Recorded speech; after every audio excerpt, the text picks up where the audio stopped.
Ya, bisa kita awali informasi di mana sidang Komisi Kode Etik dan Profesi menjatuhkan keputusan pemberhentian tidak dengan hormat atau PTDH terhadap personel Brimob yang merupakan Danyon Resimen 4 Korbrimob Polri, Kompol Kosmas Kajugae. Ya, ia diduga menabrak driver ojek online Alvan Kurniawan saat demo ricuh.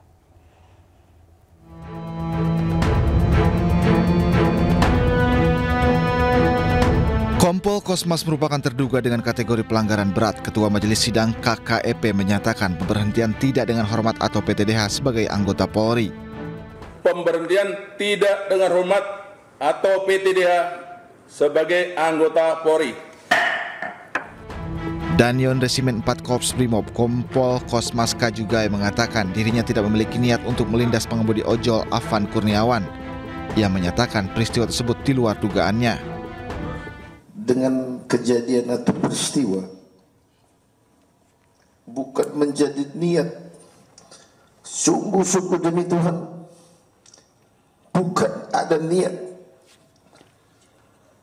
untuk membuat orang celaka, tetapi sebaliknya. Namun peristiwa itu sudah terjadi. Pada kesempatan ini saya juga mau menyampaikan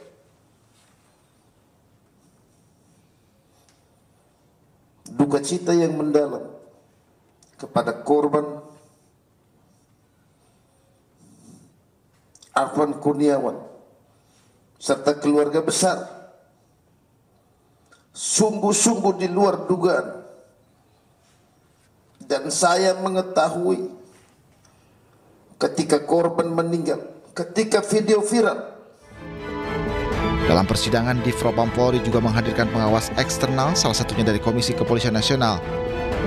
Tim Liputan iNews melaporkan. Brigjen Pol Truno Yudo Wisno Andiko menyebut Kompol Kosmas Kajugae terbukti melakukan perbuatan tercela dalam menangani unjuk rasa sehingga mengakibatkan tewasnya Alvan Kurniawan. Terduga pelanggar di sini telah bertindak ketidakprofesionalan dalam penanganan aksi unjuk rasa pada tanggal 28 Agustus 2025 sehingga mengakibatkan adanya korban jiwa yaitu atas nama saudara Alvan Kurniawan. Sanksi etika yaitu perilaku pelanggar dinyatakan sebagai perbuatan tercela. Kedua, sanksi administratif berupa penempatan dalam tempat khusus selama 6 hari terhitung mulai tanggal 29 Agustus sampai dengan 3 September 2025 di ruang Patsus Biro Provos Divpropam Polri, dan penempatan khusus tersebut sudah dijalani oleh pelanggar. B, dalam sanksi administratif, pemberhentian tidak dengan hormat sebagai anggota Polri. Dan bisa untuk informasi terkini sidang etik kasus tewasnya Alvan Kurniawan, kita bergabung dengan Salam Pulungan di NTCC Mabes Polri Jakarta. Ya, selamat siang Salam. Siapa saja ini yang menjalani sidang etik pagi ini, Salam? Ya, Togi, Desvita, dan juga pemirsa, rencananya sesaat lagi Divisi Propam Polri ini akan menggelar sidang kode etik Polri terkait dengan meninggalnya Alvan Kurniawan dalam aksi demonstrasi beberapa waktu yang lalu. Adapun yang akan menjalani sidang etik pada hari ini adalah Bribka Rohmat yang tidak lain ini berperan sebagai pengemudi kendaraan taktis, di mana Bribka Rohmat sendiri ini juga masuk dalam salah satu di antara dua dari anggota Brimob Polri yang melakukan pelanggaran etik dalam kategori berat. Adapun dalam sidang etik ini nantinya juga akan dihadiri langsung oleh pengawas eksternal mulai dari Kompolnas dan juga Komnas HAM Dan tadi beberapa saat yang lalu juga sudah hadir Komisioner Komnas HAM, Komisioner dari Kompolnas begitu, dari Khairul Anam yang tadi menyebut bahwa untuk urgensi ataupun juga materi sidang yang akan dilakukan pada hari ini untuk Bribka Rohmat adalah untuk mendalami perannya sebagai pengemudi kendaraan taktis dan juga mendalami apakah Bribka Rohmat sendiri ini sadar atau tidak ketika menabrak Afan Kurniawan hingga mengakibatkan Afan Kurniawan ini tewas. Dan dapat kami informasikan juga kepada Anda, Togi, Desvita, dan juga pemirsa bahwa selain nantinya juga dari 6 anggota Brimob Polri lainnya juga akan turut diminta keterangannya lebih lanjut untuk dari Bribka Rohmat sendiri. Dan nantinya dapat kami informasikan juga bahwa memang sebelumnya kalau kita tahu bahwa pada hari kemarin dari Kompol Kosmas sendiri ini sudah dijatuhi PTDH atau pemberhentian tidak dengan hormat sebagai anggota Polri, karena memang untuk Kompol Kosmas sendiri ini termasuk dalam kategori berat. Bukan tidak mungkin nantinya untuk Bribka Rohmat sendiri juga akan dijatuhi hal serupa berupa PTDH, namun kita akan lihat secara seksama bagaimana hasil dari sidang kode etik yang akan digelar pada hari ini. Apakah nantinya untuk nasib dari Bribka Rohmat sendiri akan sama seperti Kompol Kosmas pada hari kemarin, atau nantinya ada pertimbangan lainnya yang memang kita akan saksikan secara bersama nantinya bagaimana hasil dari sidang kode etik pada hari ini. Togi, Desvita.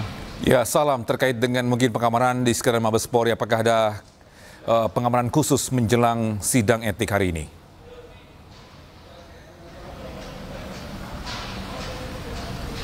Ya, Togi, Desvita, dan juga pemirsa, ini dapat kami informasikan juga bahwa untuk pengamanan sendiri ini memang masih bersifat seperti biasanya. Tidak ada pengamanan khusus ataupun tidak ada pengamanan yang cukup berarti di kawasan sekitaran tempat kami melaporkan saat ini di Mabes Polri. Namun untuk sidang kode etik di TNCC, di gedung TNCC di tempat kami melaporkan saat ini, memang saat ini masih terpantau kondusif dan juga tidak ada pengamanan ekstra ataupun juga pengamanan berlebih manapun, karena memang ini seperti biasanya untuk pengamanan sendiri di kawasan Mabes Polri sendiri.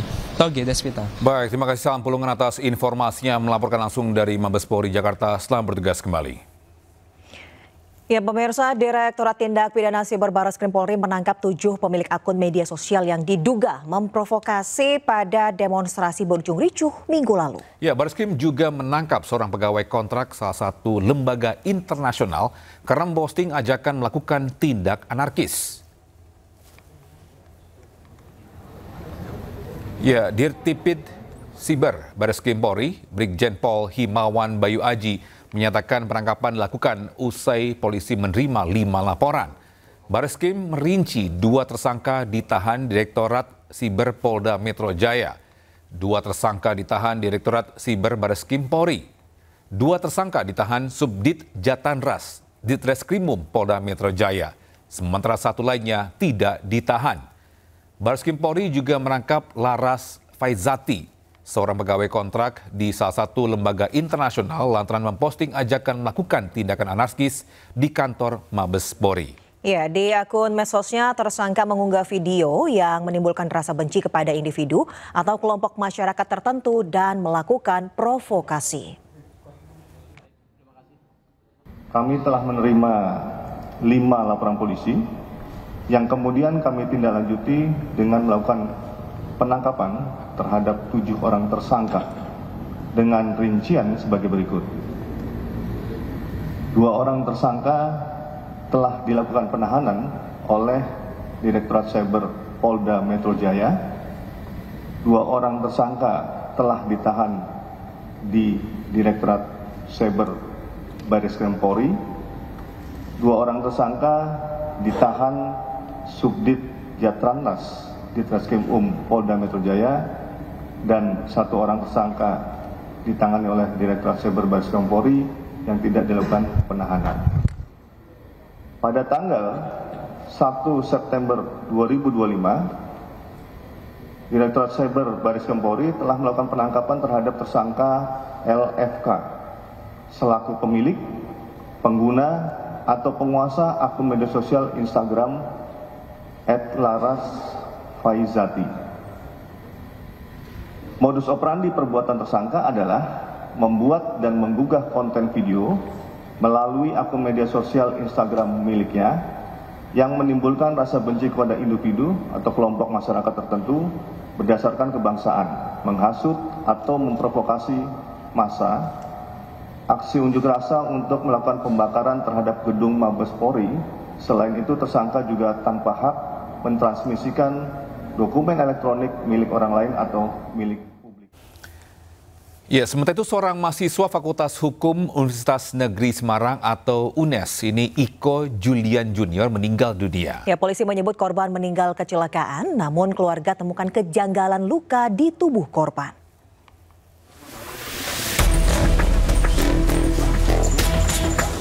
Suasana duka menyelimuti kediaman almarhum Iko Julian Junior, mahasiswa Fakultas Universitas Negeri Semarang di Kecamatan Ngalien, Semarang, Jawa Tengah. Sejumlah keluarga dan kerabat terlihat berdatangan ke rumah almarhum. Meski polisi menyatakan Iko Julian Junior meninggal karena kecelakaan, kuasa hukum korban menemukan kejanggalan. Keluarga menemukan adanya sejumlah luka di tubuh korban. Informasi yang masuk ke kita dari beberapa rekan-rekan dan yang lain bahwa penyebab dari almarhum meninggal itu karena kecelakaan ya. Tapi ada juga beberapa informasi kami yang masuk itu ada luka di limpahnya. Di situ kami mencoba masih mencari bukti-bukti dan saksi-saksi lain terkait dengan sebab musabab kematian dari almarhum. Iko sebelumnya berpamitan kepada ibunya pergi ke kampus Sabtu sore. Namun Iko malah diantar personel Brimob dalam kondisi babak belur ke RSUP Dr. Karyadi Minggu siang. Dokter menyatakan Iko mengalami kerusakan limpa dan pendarahan hebat. Meski telah menjalani operasi, kondisinya terus memburuk hingga akhirnya meninggal dunia.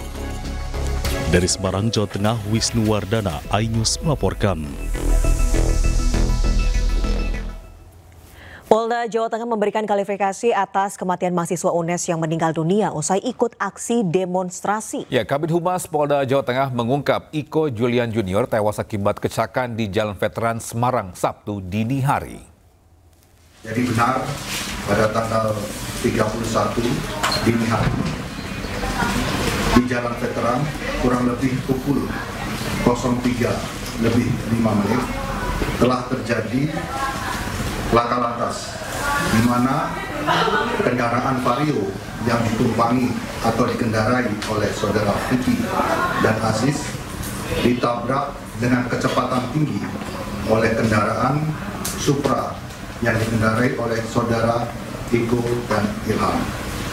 Akibat tabrakan kecepatan tinggi dari arah belakang tersebut mengakibatkan keempat pengemudi tersebut terpelanting ke depan, jatuh ke bawah dan berakibat luka berat dan luka ringan.